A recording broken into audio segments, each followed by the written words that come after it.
Quand ça monte fortement, les gens veulent se positionner. Ils achètent trop tard et puis le marché s'effondre. Quand ça baisse fortement, les gens veulent vendre. Et puis effectivement, ils vendent et le marché explose à la hausse. Donc on a souvent ce phénomène psychologique. On voit un mouvement, on se dit mince, je l'ai raté, je veux rentrer dedans. Et donc sur les marchés, il faut toujours garder son sang-froid. Si vous avez raté un mouvement, bah, tant pis pour vous. Il y en aura d'autres. Mais il vaut mieux ne pas se positionner au mauvais moment. Encore une fois, une opportunité, si vous n'avez pas réussi à la saisir, ça ne sert à rien de courir derrière. D'accord? Il vaut mieux effectivement attendre le meilleur moment.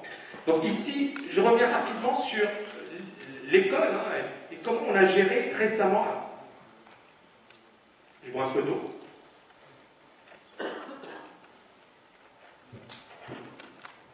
Comment on a géré récemment cette volatilité sur le DAX? Alors vous voyez, là on est en décembre. On a en décembre, donc on a en novembre une baisse. Décembre, on a une forte hausse. On a une baisse, donc janvier, février, puis une hausse, puis une forte baisse. Donc un marché qui est extrêmement volatile. Et donc là, l'idée elle est très simple, c'est qu'est-ce qu'on fait dans ce cas? Est-ce qu'on achète, est-ce qu'on vend? Et donc on a lancé effectivement une sorte de formule, de stratégie de marché. Et il y a eu deux moments clés, et c'est extrêmement intéressant, qu'on a vécu ensemble avec les étudiants. Donc premier épisode de panique, c'était début février 2014. Qu'est-ce qui se passe? Début de février 2014, on lit les journaux, je vois que, là, vous voyez ici c'est le 5 février, Tom DeMark, donc c'est quelqu'un qui a créé des indicateurs, qui nous explique les 2-3 prochaines journées seront extrêmement critiques. Le marché peut cracher de 40%. Je commence, je me dis waouh, d'accord? Déjà ça commence fort. Le marché va se cracher de 30-40%. Ok. Ensuite, il vient et nous met le parallèle. Donc, j'ai un ami, collègue, plutôt confrère, plus précisément, qui en 2009 avait dit voilà, le graphe du S&P ressemble à celui de 1929. Le marché va s'effondrer. En 2009, on sait que le marché a explosé à la hausse, il ne s'est pas effondré. Et là, donc, il nous ressort, et donc je parle du sempiternel parallèle. À chaque fois qu'il y a un phénomène de panique, on va vous sortir ce graphe. On va vous dire regardez, ça ressemble à 1929. Ah bon? Moi, je pensais qu'on était en 2014. D'accord? On n'est plus en 1929. Bonjour. Et donc, on ressort ce graphe. Voilà, le marché va s'effondrer. Et voilà, j'ai envie de dire, nous sommes en 2014. Et donc, qu'est-ce qui s'est passé? Regardez, ici, c'est le 6 février. Vous voyez? Et il nous donne ce niveau sur un point bas. Juste après, le marché passe de 9000 à 9700. Il gagne 700 points. Le DAX. Pile poil. Et là, Soros, au même moment, d'accord, là on est au 17 février, qu'est-ce qu'il fait? Il double un put sur le S&P. On parle même d'un short historique. Et le short est de 1,3 milliard de dollars. Il prend un pari baissier sur le DAX de 1,3 milliard de dollars. N'importe quelle personne sensée se dit, sauf qu'il peut. D'accord? Sauf qu'il peut, ça y est, c'est fini, il faut même pas... Et puis, là, je reviens sur des personnes qui ne sont pas George Soros, qui sont de simples étudiants, qui ont un niveau, et sur leur trade, et c'est très simple. Là, il y a David qui est présent. Qu'est-ce qu'il fait? Trade gagnant sur le DAX. On est ici dans cette situation. Vous voyez, 9352. Et effectivement, vente 9390. Et il achète. Pourquoi? Parce qu'effectivement, on a pas mal de signaux positifs, convergents. Et ça collait avec notre stratégie. Qu'est-ce que j'avais dit aux étudiants? Je leur avais dit, tout le monde est vendeur. Donc, si ça monte, et si on a des signaux acheteurs, on achète. Pourquoi? Parce que tout le monde est short, tout le monde est vendeur. Et donc, qu'est-ce qui va se passer? Quand le marché va monter, tout le monde va essayer de se défaire de ses positions vendeuses, et le marché va monter encore plus vite. Et c'est ce qui s'est passé. C'est-à-dire qu'on a eu cette situation, panique, Tom DeMark, George Soros, tout le monde dit, c'est la cata, ça va s'effondrer. Et les marchés qui nous donnent des signaux positifs. Qu'est-ce qu'on fait? On suit les gourous ou on suit les marchés? Donc, c'est très simple. Et vous voyez encore une fois l'indépendance. Et j'avais également fait l'analyse, est-ce qu'on est bien d'accord, tous? Vous avez vu le graphe du DAX, on ne peut pas dire qu'il est vendeur. Sur une base hebdomadaire, il est toujours acheteur. Toujours acheteur. Je vais peut-être changer d'avis dans 2 semaines, mais à l'heure d'aujourd'hui, c'est pas Soros qui va m'impressionner, ni Tom DeMark, Même Poutine, bon, Poutine m'impressionne un peu plus, mais, mais ce que je veux dire, c'est que vous voyez qu'il y a beaucoup de bruit, que sur les marchés, il y a ces news qui vont nous faire peur, qui vont nous influencer, c'est ce sur quoi j'ai envie d'insister. Et en gardant la tête froide, en ayant une vraie stratégie, ça nous évite de tomber dans le piège. Et que là, en ayant une vraie stratégie, là je reviens sur la stratégie de René, donc idem, il a acheté, vous voyez, 9538, 9546, donc c'était la période. Là on est le 12 février, David c'était le 11 février, donc c'était acheteur pour nous, d'accord? Alors que Soros nous disait, on pouvait avoir peur, on pouvait se dire, waouh, Soros il nous dit. Donc encore une fois, on a une stratégie, on a une analyse, on essaie d'être totalement indépendant, ça c'est extrêmement important. Donc ça c'était le premier épisode. Donc on a une baisse, et puis tout le monde nous dit c'est la cata, et le marché effectivement qui explose à la hausse. Première jambe de hausse. Donc je reviens dessus, c'est cette jambe de hausse, d'accord, qu'on a joué. Ensuite, deuxième épisode, la crise ukrainienne. On a Poutine qui effectivement a un discours assez musclé, qui dit voilà, je menace les États-Unis, personne n'a le droit de nous dire ce que l'on doit faire, c'est notre droit, etc., etc. Effectivement, ça fait peur. On a même pensé à un certain moment à la Troisième Guerre mondiale. On en a même parlé. On a parlé de guerre froide, de situation de crise, etc. Et donc, bien évidemment, situation de panique sur les marchés, et on a un marché qui s'effondre. Qui s'effondre. Tous les étudiants ici sont vendeurs. Regardez les indicateurs techniques qui sont vendeurs. Donc on est bien évidemment dans une optique intraday, sur du court terme. Donc on était tous vendeurs au sein de l'école. Donc le marché qui baisse, c'est parfait pour nous, mais à un certain moment, vous voyez, on voit le marché qui est là, puis qui s'effondre, qui s'effondre, qui s'effondre, qui baisse sur 9000, à un certain moment, il va toucher les 8900. On a vécu cette situation ensemble avec les étudiants. Moi, je peux vous dire que j'ai eu peur à un certain moment. Je me suis dit, c'est grave. Pourquoi c'est grave? Je me suis dit, c'est grave parce que ça a baissé, mais vraiment, en un laps de temps très court, ça valait 9200. On est allé taper les 9000, 8900. Donc 200, c'était impressionnant. De le vivre en temps réel. C'était vraiment impressionnant. Et là, je me suis dit, il y a quelque chose de grave. Une bombe, parce que c'était vraiment flippant de vivre ça en temps réel. Donc là, on a bien évidemment pas mal d'étudiants qui shortent le marché. Gad qui fait un super trade sur le DAX, donc magnifique. On a Baki qui effectivement également nous fait super vente, donc il n'arrête pas de vendre le marché. François, qui vient de la Réunion, qui également nous fait un super, donc pam pam, comme dirait notre coach. Et donc non, il nous fait un super trade. Vous voyez ici, il vient, il prend ce point haut et il le short, excellent. Donc on est tous vendeurs. Mais, et c'est là la question, c'est, on voit le marché qui s'effondre, et moi je me dis, est-ce que ça va continuer? Est-ce que le crack, finalement, Soros, il avait peut-être raison? Je me suis posé la question.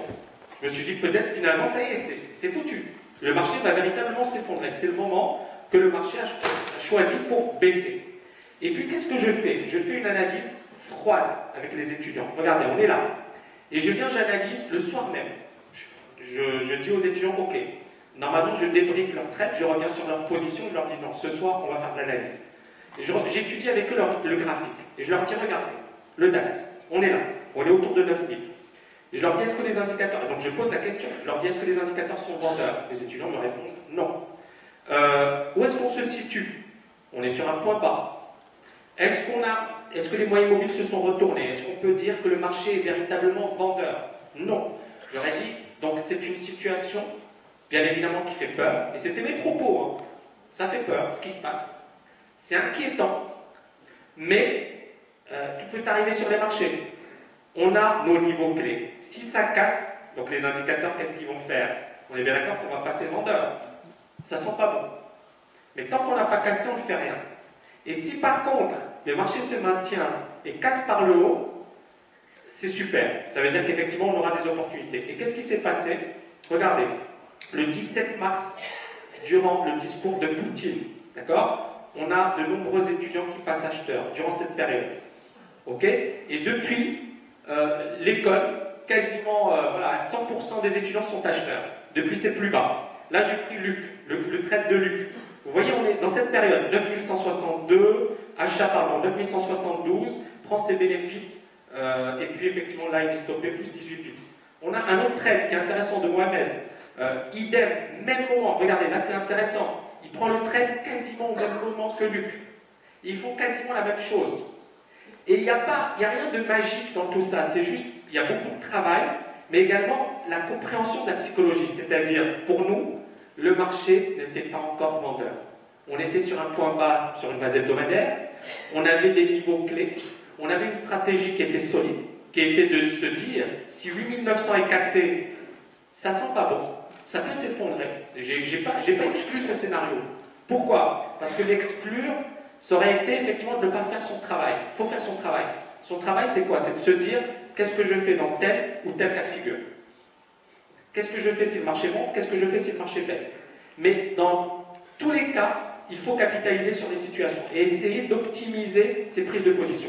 Et donc là, on a eu deux étudiants qui n'habitent pas au même endroit, qui ne sont pas au même endroit et qui ont pris le même trade au même moment. Et c'est encore une fois la preuve d'avoir et l'importance d'avoir effectivement une bonne stratégie. Et c'est là où je reviens sur la conclusion, c'est que même dans les moments extrêmes, et on en a vécu, hein, parce que moi je peux vous dire que je me suis dit, quand j'ai vu le DAX baisser, je me suis dit c'est grave.